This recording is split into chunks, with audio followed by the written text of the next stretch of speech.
This is how you can change the App Store country or region so that you have more freedom to download the apps that you want, because some are country or geolocation restricted. Open your App Store.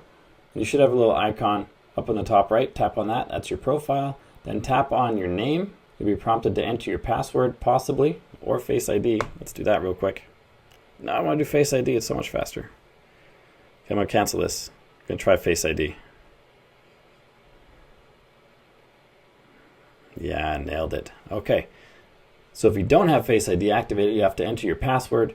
But luckily, I jumped in there real quick and did Face ID. And right down here, we see country and region. Mine's currently set to Canada. If I tap on this and scroll down, there'll be a check mark, I think, beside Canada. Yeah, there's the check mark. So you can change your region to wherever you want. Just tap on it. I can tap on Canada again. I can't.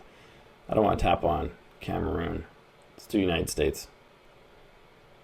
Tap on that. And here it says, I can't change my country or region because I have an Apple Music subscription. So if you have active subscriptions on your account, you can't change your country or region.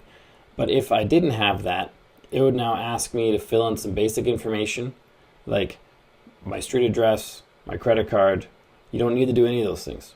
You can just say no credit card. You can just make up a street address in that country and then keep pressing continue, and then you'll be changed to that country or region.